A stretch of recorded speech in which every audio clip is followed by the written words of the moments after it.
Hoy vamos a hablar de un tema que no es frecuente encontrarlo en la práctica clínica, pero que día a día, gracias a los nuevos métodos diagnósticos, se ha visto que ante una alta sospecha diagnóstica podemos tener un diagnóstico certero.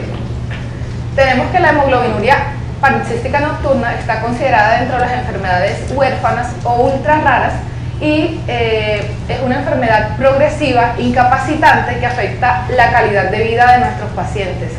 Es una enfermedad potencialmente normal. Ahorita vamos a hablar de aspectos como la trombosis, la hemólisis crónica y la anemia hemolítica ocasionan una mortalidad importante. Tiene una prevalencia de 15.9 por millón de habitantes y una mortalidad a los 5 años en un porcentaje altísimo. Si observamos, se encuentra alrededor del 35 al 40% y puede diagnosticarse a cualquier edad. Se ha visto también casos descritos en niños, pero tiene una edad mediana de 30 años. Entonces tenemos que aproximadamente en el año 1985 se empezó a describir por primera vez la enfermedad y se le llamó inicialmente enfermedad de Machava-Michel, y luego se empezaron a hacer métodos diagnósticos como el test de Hahn, que era someter a una hemólisis los eritrocitos, pero ya en años posteriores apareció un diagnóstico más sensible, que es por citometría de flujo, que nos va a demostrar la deficiencia de algunas proteínas que hacen parte de la membrana del eritrocito, como el CD55 y el CD59, y luego se descubrió cuál era el mecanismo fisiopatológico, que era la alteración de este gen PIK-A, que codifica la formación del glucosilfosfatidilinositol, que hace parte de las proteínas de anclaje de la membrana del eritrocito. Luego se empezaron a hacer modelos en células animales para tratar de buscar un tratamiento a esta enfermedad que inicialmente no se tenía, y entonces los pacientes se trataban con transfusiones, se trataban solamente con medidas de soportes como los corticoides, pero no era intervención en el mecanismo fisiopatológico que la produce. Luego ya el primer paciente en el que se pudo hacer investigación fue en el año 2005, hasta que afortunadamente en el año 2007, o sea, aproximadamente más de una década, por fin se pudo aprobar un medicamento que cambió la historia de la enfermedad, ya que empezó a mejorar de una forma muy significativa la calidad de vida de los pacientes. Entonces tenemos aquí todo el recorrido para la aprobación de este fármaco, hasta que aquí observamos que en el 2007 se aprobó el Soliris. Se le colocó este nombre porque fue como un renacer para los pacientes, como venir de la oscuridad a formar un arco iris en la vida de estos pacientes. Entonces tenemos, como habíamos mencionado anteriormente, que aquí está la mutación a nivel del PIK-A, que es un gen que está en el brazo corto del cromosoma X, pero tener en cuenta que no es una mutación con la que nace el paciente, sino que es una mutación adquirida, es decir, que el paciente normalmente venía con la producción de sus células madres pluripotenciales en la médula ósea, y por estímulos externos como algunos factores ambientales o como algunos tóxicos se produce esta mutación. Entonces el PIK-A no va a codificar la formación adecuada de esta glucosilfosfatidilinositol, que va a formar estas proteínas de anclaje de la membrana del eritrocito. Entonces aquí vemos que cuando está mutado este gen, como observamos en la gráfica, miren que no están las proteínas en la membrana del eritrocito, y esto lo hace susceptible al ataque por el sistema de complemento, que lo va a reconocer no como una célula normal, sino que lo va a reconocer como una célula extraña. Entonces va a destruir el eritrocito, y por eso se va a venir todo el proceso de la hemólisis. Recordar que es una anemia hemolítica autoinmune,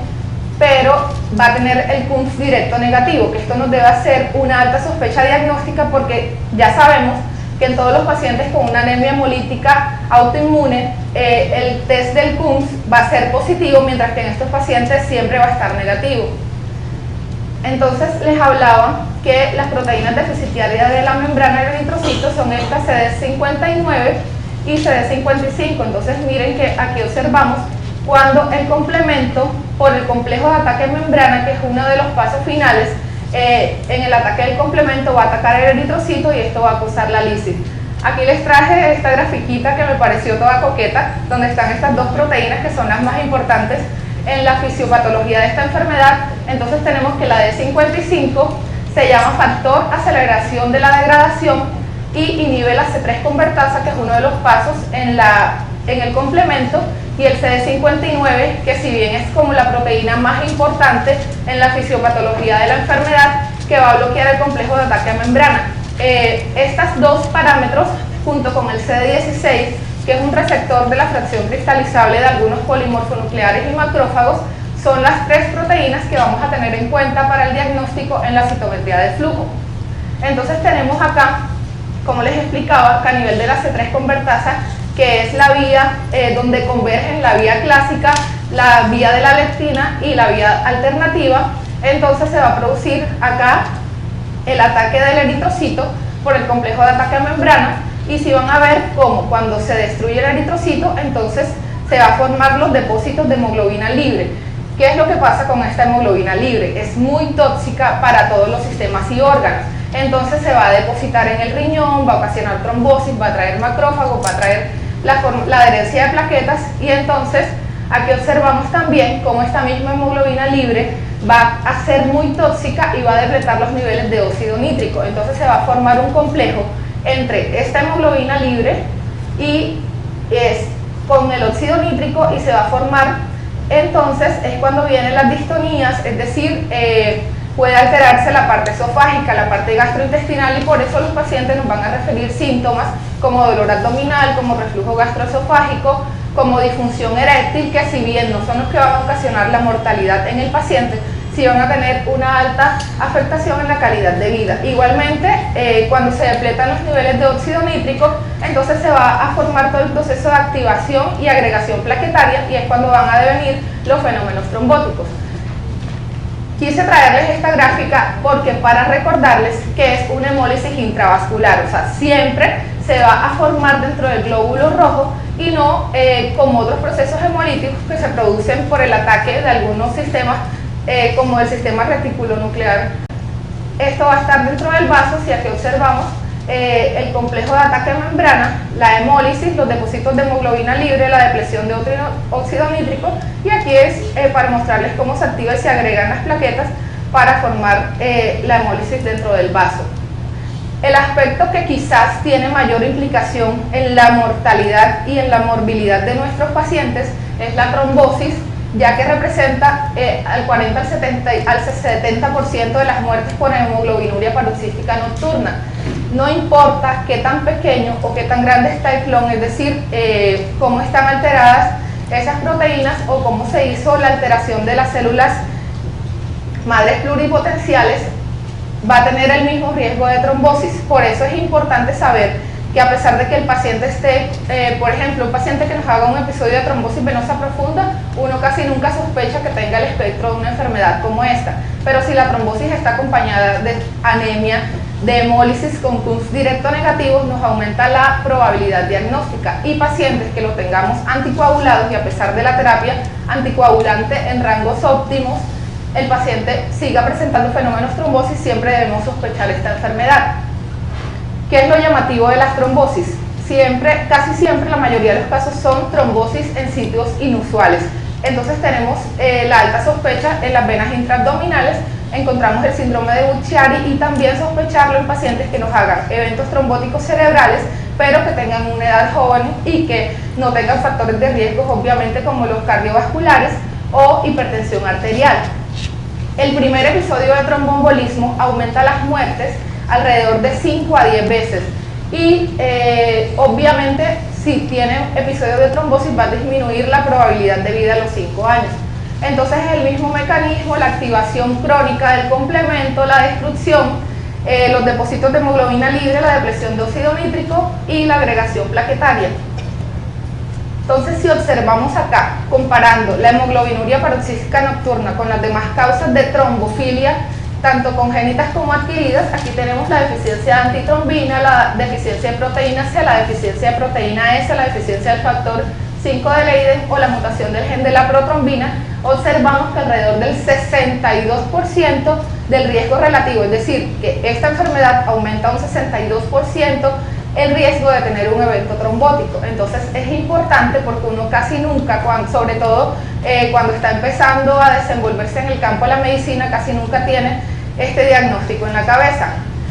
Tener en cuenta también lo que les mencionaba, que el 50% de los casos de trombosis se dan a pesar de que el paciente está anticoagulado, ya que la anticoagulación no inhibe el mecanismo fisiopatológico que les mostraba inicialmente, y las células o los clones de las células de HPN son factores procoagulantes.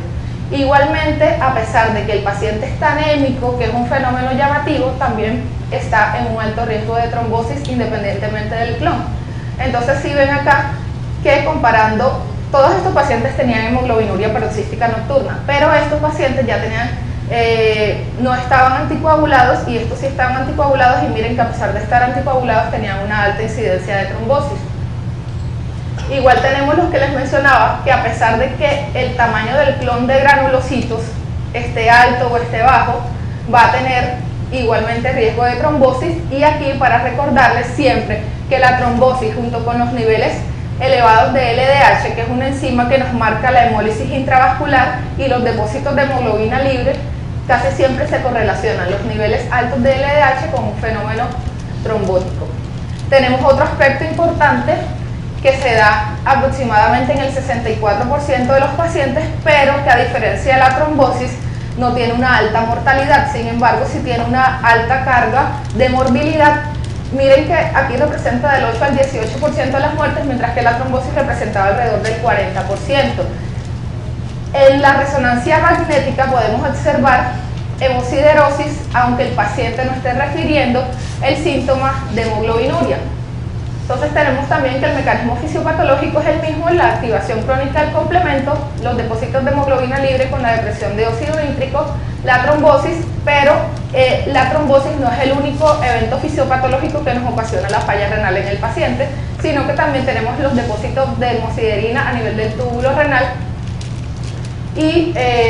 a nivel de la biopsia renal podemos sospechar cuando se presentan depósitos de pigmentos, como en esta, si observan acá, y la necrosis tubular, que es la destrucción de toda esta arquitectura del riñón. Entonces, siempre que tengamos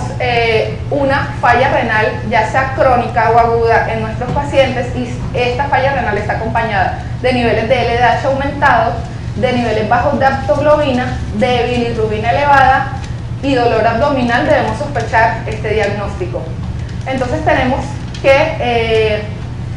la enfermedad renal crónica puede aparecer en diversos estadios de la hemoglobinuria paroxística nocturna, pero sin embargo, lo más importante de saber este aspecto es saber que con el tratamiento, aunque los pacientes muchas veces ya los tengamos en terapia dialítica, podemos revertir esta enfermedad renal terminal, inclusive observar que de un estadio 4 o 5 de la enfermedad renal crónica pueden devolverse a un estadio 1 o 2. Entonces miren que el tratamiento de esta enfermedad es importante porque nos cambia la calidad de vida del paciente. Otro síntoma que nos debe hacer sospechar, que casi nunca tenemos en cuenta para esta enfermedad, es la disnea, y puede ser multifactorial, por la difusión cardíaca o por la hipertensión pulmonar. Y la hipertensión pulmonar también va a ser el resultado de la hemólisis crónica mediada por el complemento, por la depresión del óxido nítrico secundario a los depósitos de hemoglobina libre. El 70% de los pacientes van a reportar este síntoma, entonces afecta bastante también la calidad de vida, y el 50% de los pacientes con hemoglobinuria paroxística también presentan hipertensión pulmonar. La hipertensión pulmonar se puede dar tanto por la hemólisis crónica junto con los fenómenos trombóticos por los mismos efectos que hemos mencionado. Aquí observamos también la fisiopatología y la depresión del óxido nítrico, cómo disminuye el tono del músculo liso, y por lo tanto va a ser una constricción vascular, y junto con los fenómenos trombóticos va a causar la hipertensión pulmonar. Tenemos también que la correlación entre los niveles altos de óxido nítrico nos van a hacer como una imagen de la hemoglobina libre que se está depositando,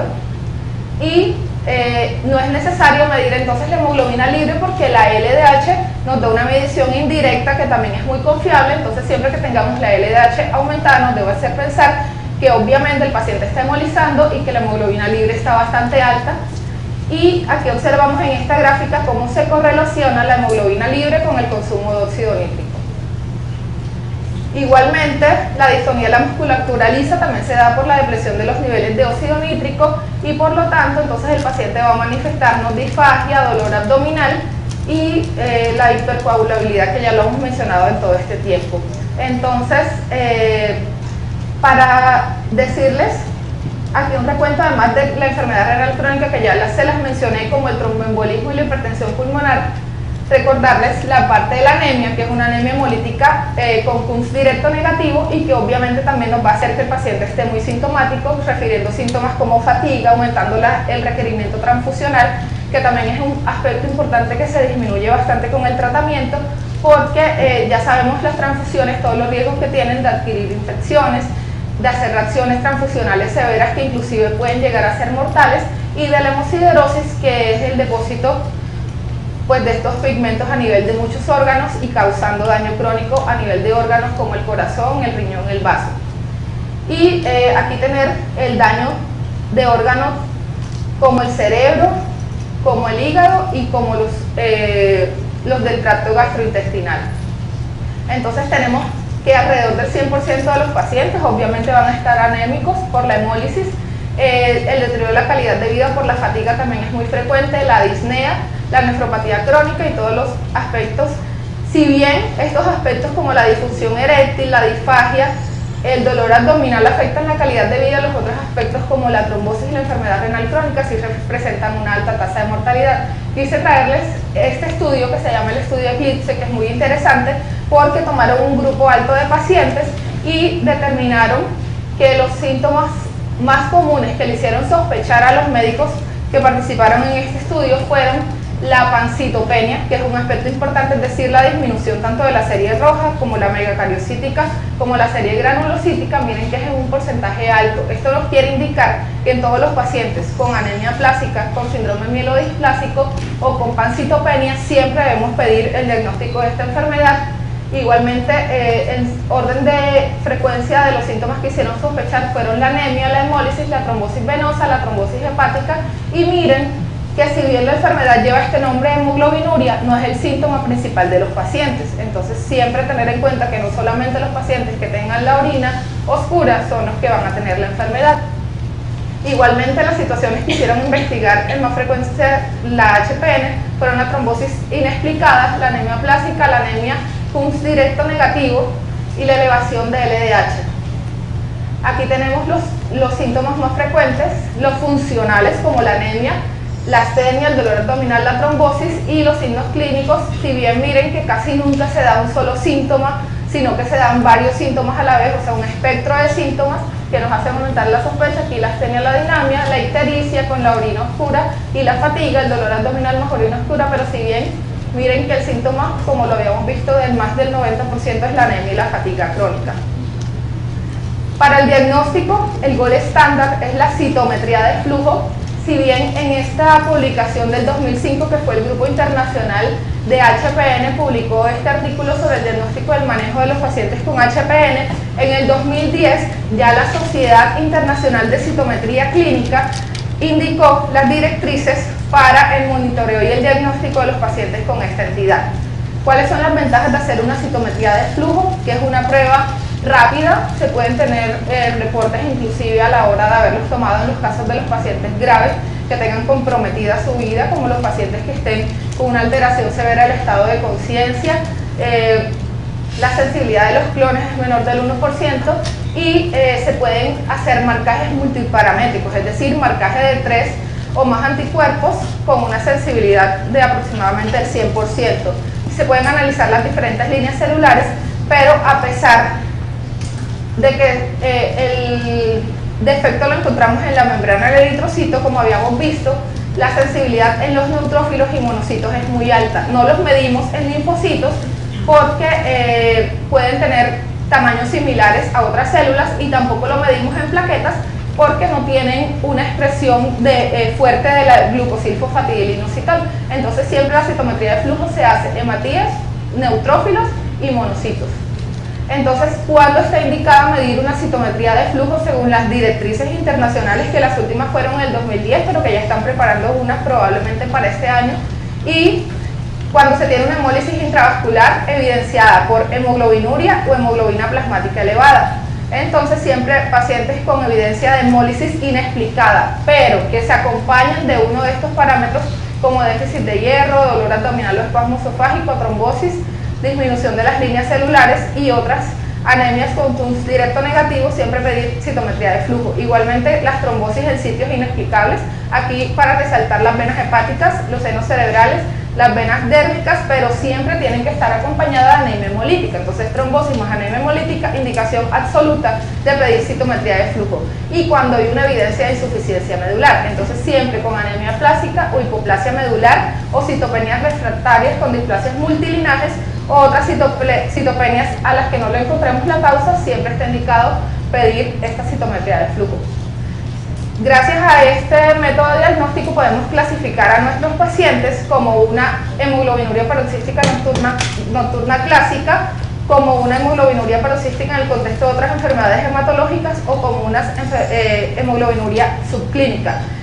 ¿Qué nos marca esta clasificación? Obviamente, si el paciente tiene una hemoglobinuria paroxística clásica, es decir, que nos muestra una población afectada en más del 50%, casi siempre son los granulocitos a los que se les determina que está deficiente en las proteínas de anclaje de membrana, entonces este sí tiene beneficio con iniciarle la terapia con el eculizumab, que es un anticuerpo monoclonal que va a inhibir la vía terminal del complemento, ahorita se los voy a mostrar. Y si bien observan aquí en la hemoglobinuria subclínica, es decir, que no tenga tantos síntomas, pero que sí se evidencie a nivel de los parámetros bioquímicos la hemólisis intravascular, pero la población está afectada menor del 1%, aquí el paciente se hace una estrategia de watch and wait, es decir, esperar y medir la evolución, porque estos clones, a pesar de que la primera vez que los midamos estén en población baja, pueden aumentar con el transcurso de los años. El tratamiento se va a hacer según la gravedad del paciente y no todos van a requerir tratamiento. Se ha observado que alrededor del 15% de los pacientes pueden regresar a su estado normal, es decir, mostrar clones afectados, pero estos clones se pueden normalizar por el paso de los años. Más o menos alrededor de los 5 a 15 años ya podemos estar hablando de una regresión. En todos los pacientes con manifestaciones graves, es decir, citopenias que están amenazando la vida o que no responden a la terapia o donde esta terapia con el eculizumab no está disponible, está indicado el único tratamiento curativo que hay hasta el momento, que es el trasplante de médula ósea, pero que es un procedimiento que tiene una alta morbimortalidad y que puede afectar la calidad de vida del paciente en forma significativa. En el 2007, cuando se aprobó el eculizumab, estos fueron los artículos que inicialmente estudiaron más número de pacientes y con los cuales por fin la FDA pudo aprobar este tratamiento. Entonces el eculizumab, si ven aquí, va a inhibir la conversión del C5 a nivel de la vía terminal del complemento en C5A y en C5B y por lo tanto va a inhibir que este complejo de ataque a membranas pueda degradar el eritrocito. Entonces es la única forma que tenemos de parar esta hemólisis a la que está sometida el paciente. A pesar de que el tratamiento mejora tanto los síntomas de forma significativa como los parámetros de hemólisis, no siempre la hemólisis va a desaparecer, pero lo importante es mantener al paciente lo menos sintomático posible. Pasar de un paciente que está en diálisis a llevar una vida normal es un gran logro. Pasar un paciente que se esté transfundiendo semanalmente a no requerir transfusiones durante el resto del tiempo que esté en tratamiento también es un logro muy alto. Entonces, si miramos aquí, observen cómo antes del estudio estas eran la mediana de transfusión y después de aplicarle el medicamento, cómo disminuyen aproximadamente a no requerir tratamiento. Igualmente aquí con el promedio de transfusiones. El otro impacto que tiene este tratamiento es mirar cómo antes del eculizumab en 195 pacientes solamente se presentaron 3 eventos después de iniciado el tratamiento. Entonces miren que es una disminución significativa de los fenómenos trombóticos en los pacientes. La indicación de este medicamento que estabiliza los niveles de hemoglobina, reduce el riesgo de trombosis y mejora la hipertensión pulmonar y la falla renal es los pacientes que tengan unos niveles de LDH mayor de 1.5 veces por encima del valor de referencia, una anemia asintomática, que ya hayan tenido episodios trombóticos. Entonces, siempre que tengamos un paciente con este diagnóstico y que nos haga el primer episodio trombótico, sobre todo en sitios inusuales, indicación clase A de iniciarle el tratamiento con este medicamento. Las transfusiones regulares también son indicación de iniciar el tratamiento, la hipertensión pulmonar clase 3 o 4 y episodios recurrentes de dolores abdominales o espasmo esofágico. Y un aspecto que no se tenía en cuenta antes, administrarlo en el embarazo, porque pacientes con HPN que estén embarazadas casi siempre no llevan a término el embarazo, porque la enfermedad puede causarles abortos tempranos o partos pretérminos con una alta mortalidad. Entonces este es el medicamento, viene en viales de 300 miligramos y se aplica inicialmente una dosis semanal de 600 miligramos por 4 semanas, y a la quinta semana ya se lleva una dosis de 900 miligramos y luego se siguen 900 miligramos cada aproximadamente entre 12 y 16 días dependiendo de los síntomas del paciente. Sin embargo, tener en cuenta que a pesar de que el medicamento produce síntomas leves como cefalea, como síntomas gastrointestinales, el más importante riesgo al que sometemos a los pacientes cuando iniciamos este tratamiento es la sepsis por Neisseria, es decir, meningitis. Entonces es importante que vacunemos a los pacientes por lo menos 2 semanas antes de inicio de este tratamiento, ya que para disminuir el riesgo. Entonces siempre tener en cuenta que esta vacuna incluya los serotipos A, C, Y y W135. Y en niños, cuando necesitamos iniciar este tratamiento, siempre que tengan hemófilos, influenzas y neumococos. Además de este tratamiento, pues los tratamientos convencionales que se venían usando antes de esta terapia y que aún se siguen usando, los estimulantes de la eritropoyesis como la eritropoyetina, casi siempre se usa una dosis de 40.000 unidades semanales, los factores estimulantes de colonias cuando estamos frente a un paciente con una anemia plásica o con una hipoplasia medular. Este medicamento todavía está en investigación, no hay estudios en humanos, solo hay estudios en animales, pero al parecer también interviene en la fisiopatología de la enfermedad. Y el tratamiento de la trombosis, obviamente que ya sabemos que se hace con heparinas de bajo peso molecular. Igualmente los corticoides mejoran los síntomas, la trombolisis en algunos casos donde la trombosis sea muy severa o tenga un estado grave el paciente, y la profilaxis antitrombótica. Lo que les mencionaba, que a pesar de que el trasplante de médula ósea es el único tratamiento curativo, tenemos que está asociada a morbilidades y mortalidad significativa. Aquí observamos que el 50% de los pacientes en este estudio, que incluyó 23 pacientes, presentaban enfermedad de injerto contra hueso y que luego obviamente tuvieron que continuar con su terapia inmunosupresora de por vida con el diagnóstico de esta enfermedad, y el 42% de los pacientes que sufrieron muerte eran relacionadas con el trasplante, con el procedimiento. Igualmente el impacto en la calidad de vida de este procedimiento. Aquí tenemos otro estudio que mostró que estudiaron 26 pacientes durante varios años, y a 23 le hicieron trasplante idéntico y 3 con no coincidentes, y que fracasó el injerto en el 8%, si observan una mortalidad alta como en el anterior estudio del 42%, y 15 pacientes sí tuvieron recuperación hematológica después de una mediana de seguimiento de 131 meses, que es un tiempo bastante alto. Entonces miren que solamente 15 pacientes lograron la remisión hematológica, y a los 10 años la remisión de la enfermedad fue del 57%. Aquí tenemos otro estudio que mostró el trasplante de médula ósea versus pacientes que no trasplantaron, y miren que la sobrevida del 68% fue en los pacientes trasplantados, y que solamente cuando se indica el trasplante en un paciente que solamente tenga como criterio el tromboembolismo pulmonar, tiene una evolución tórpida. Entonces, pues dependiendo los síntomas del paciente, aquí decidiremos clínicamente si el paciente se va a terapia con el eculizumab o si se va a trasplante de médula ósea. Entonces, tenemos en resumen que si los síntomas son muy frecuentes y las crisis hemolíticas, entonces se usa terapia de soporte y el eculizumab. Si la hemólisis es crónica, también se puede usar las terapias de soporte que les mencioné, y el eculizumab. Y el tromboembolismo pulmonar, usar la anticoagulación y el eculizumab. Entonces este es un aspecto muy importante porque siempre tenemos que tener en cuenta que a pesar de que el paciente esté anticoagulado, no se debe suspender la misma a pesar de que se inicie el tratamiento con el eculizumab.